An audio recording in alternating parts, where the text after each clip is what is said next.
That was ugly.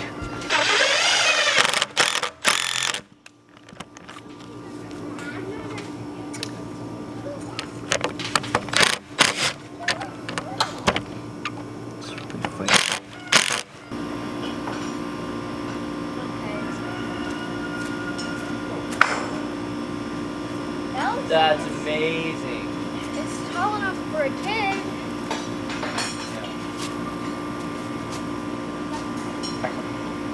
Oh wow. Perfect. It's actually It's like on the dot, right?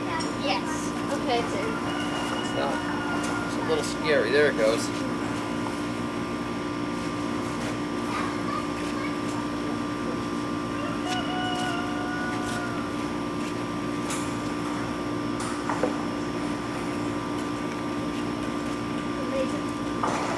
There we go. Why does it look so weird? Called gravity, son. It was invented by Isaac Newton.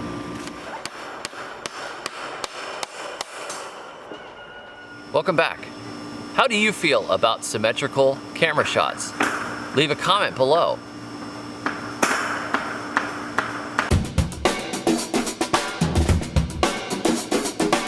Today we are making a hoop pen for pasture poultry. Pasture poultry. Man, try and say that 3. We are producing a pen for pasture poultry. Pasture poultry! Pasture poultry, please! My son needs to be baptized! We are making a hoop pen for pasture poultry, as recommended in this PDF from the University of Kentucky, which was actually created back in the halcyon days of 2012, when 2x4s were only $3.60 each for 10-foot 2x4s. Thank you, Federal Reserve System, for completely destroying the United States dollar and for accelerating it over the last few years. Don't worry, it's temporary. It'll be fine. It'll be fine. Please don't stock up ahead of time, you hoarders. Anyhow, if I had bought 2x4s, I probably could have beaten the stock market.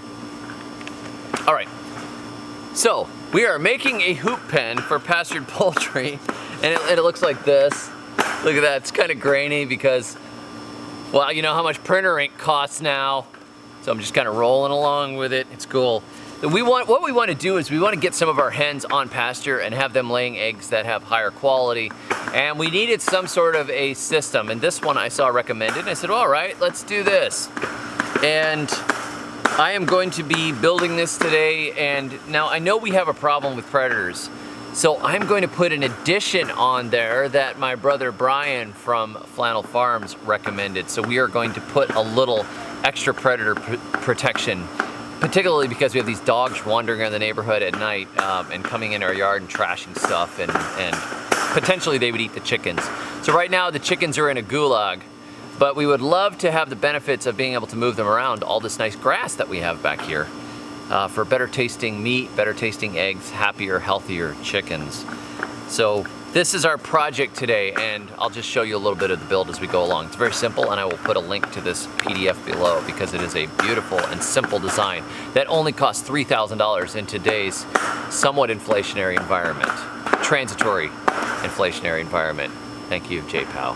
I'm putting these things together with zip ties instead of, they recommended these little hog rings and I couldn't find them, so we were using zip ties, which are the farmer's best friend after duct tape. And his wife. After he duct tapes his wife. Oh, you're really fighting. Oh, it went right into the other screw head. Of course it did. No, I don't think it's gonna go. It's not going anywhere.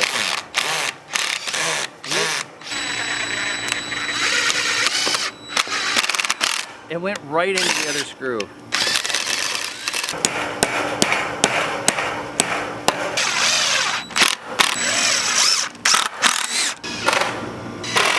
And we're getting wire up on the sides.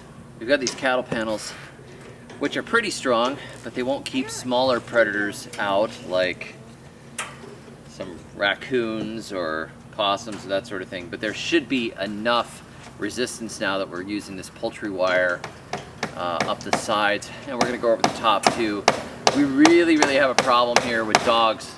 Some of our neighbors have dogs. One of them's like a part pit bull, and they wander around at night and they wreak havoc and destroy things. So we've got to make sure that this thing is really, really safe. We also managed to get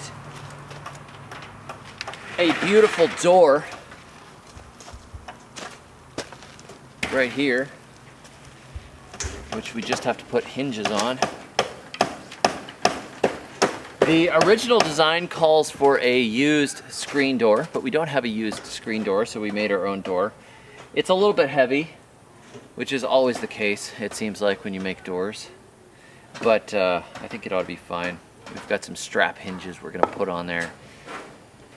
I don't think that we're going to get this thing out in the field full of chickens tonight, but there's always tomorrow. Until one day there isn't. Kicking around on a piece of ground in your hometown.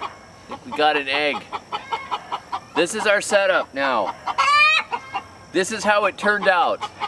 And it took layers of work to get it here.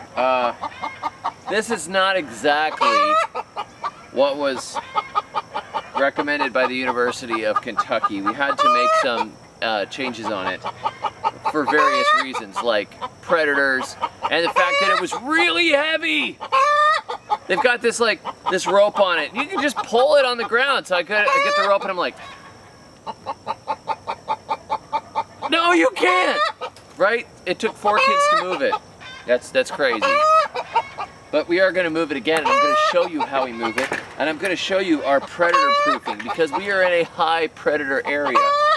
I mean, I might just come in here in the night like sleepwalking and just eat a chicken. And that's just me. That's just one man. That's not counting the raccoons. It's not counting the neighbor's dogs. And the panther that my neighbors swear lives around here.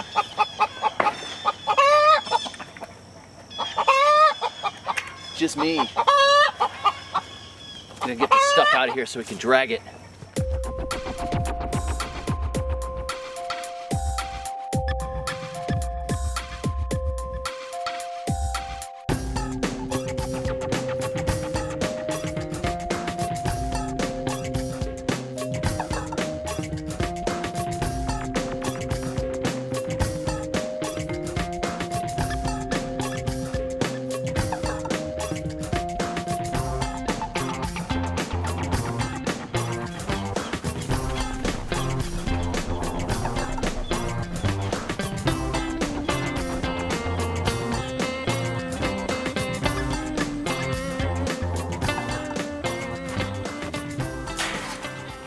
These landscape staples I use in my plant nursery all the time. You can go down to your local feed and seed hardware type place and they usually have them. Otherwise you can order them on Amazon or elsewhere.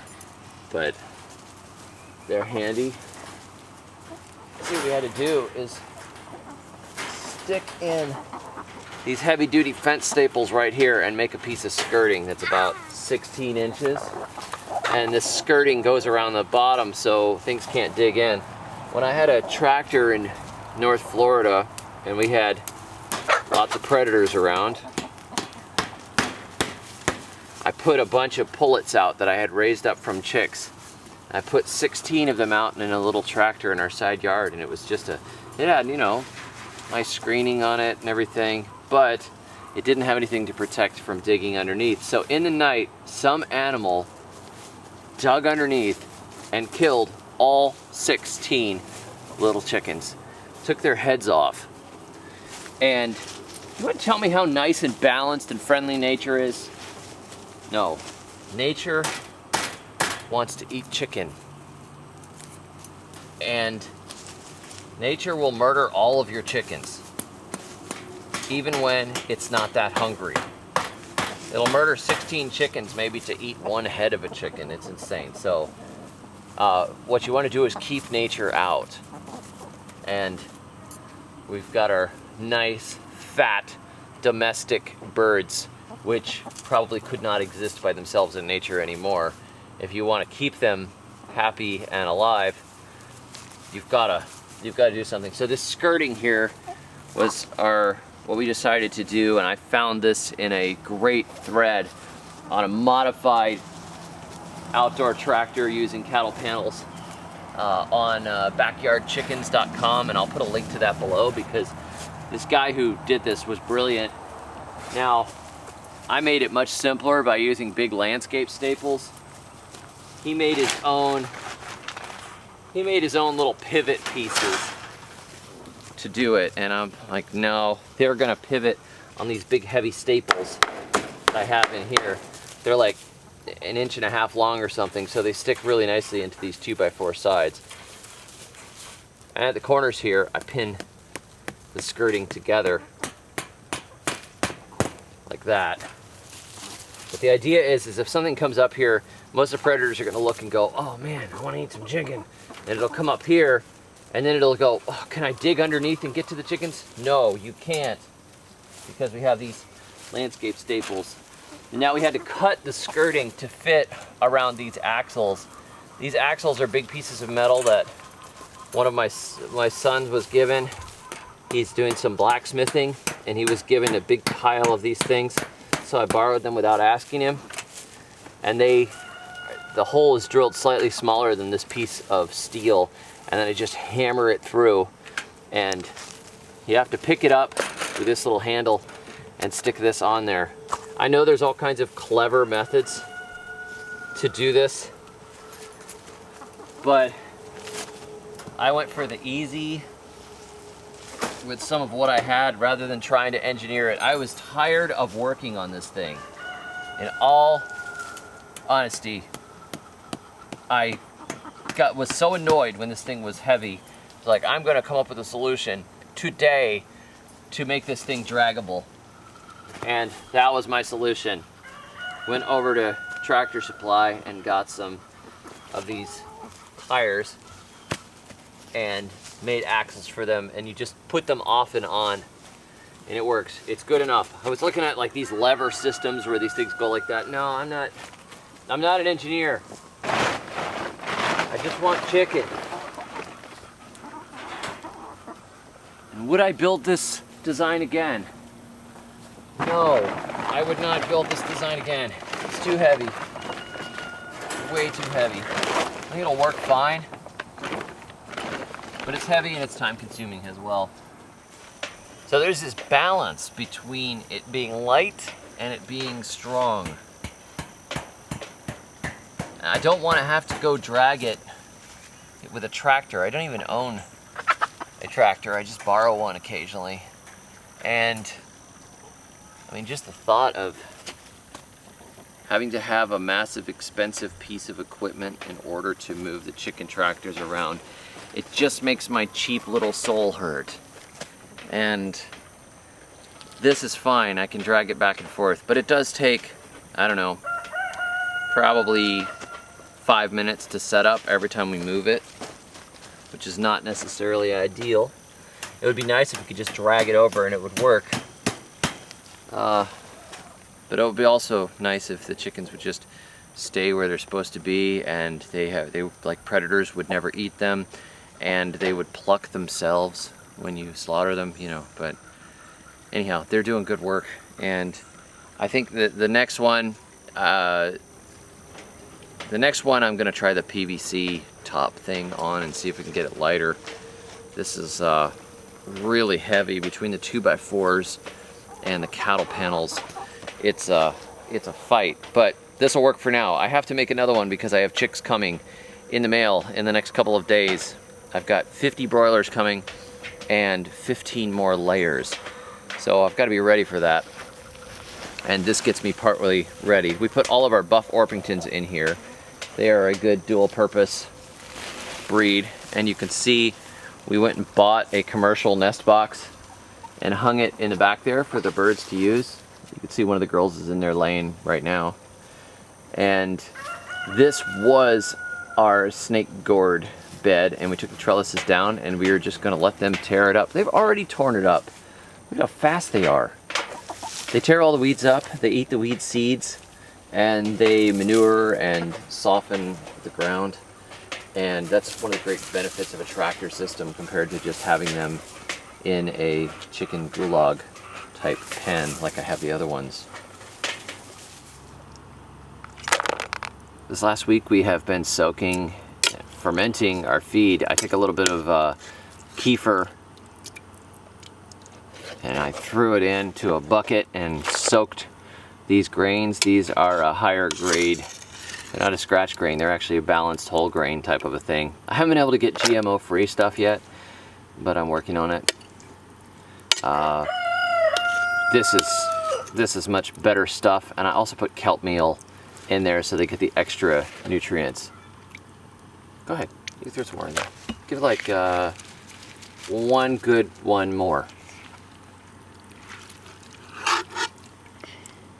That's beautiful. There's also a little bit of pizza crust in here. There was a pizza party the other day and I saved the scraps and I soaked it in there. I mean, yeah, you can throw it in. If you put kefir on it, it basically makes it into a health food. Look at that, that's beautiful.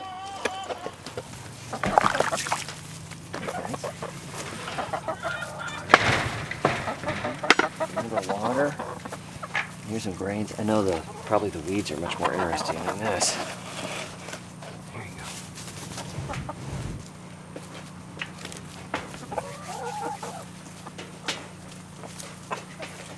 Hey, buddy. You have eggs this morning? Oh, you're gonna complain at me? So that's what we have. It is a hopefully predator-proof and panther-proof setup. We hope. Predators can do pretty well getting in and causing trouble, so we'll see how that works out. And it took a couple of days, but the chickens are happy. It looks like it's pretty safe. They've been out here a couple of nights with no issues so far, which is good because we've had dogs coming and tearing things up around our yard and causing trouble. We found a possum on the back porch, So, and then, you want to get down? Go ahead. There's plenty of things that like to eat chicken, and I feel pretty good about this one. This one looks robust. The robust part is not the problem. It's the super heavy part that's the problem. So we'll work on that in the next one, and that's how you learn. You attack and you grow and you spend roughly $3,000 on materials, and then you build another one, and then you put it on your credit card and you go deeper and deeper in the hole, and as you learn, you realize in this spiral of depression that you've been learning the wrong things all along. So, thanks for joining me. Get y'all next time, and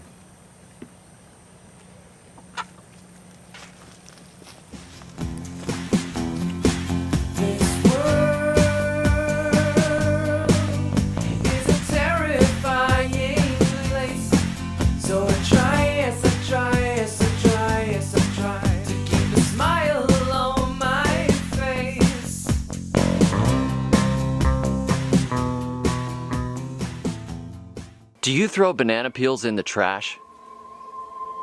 Are your coffee grounds also being thrown in the trash? Do you compost ham? Are you sick and tired of all the rules about composting? Do you wish you could compost in a super easy way?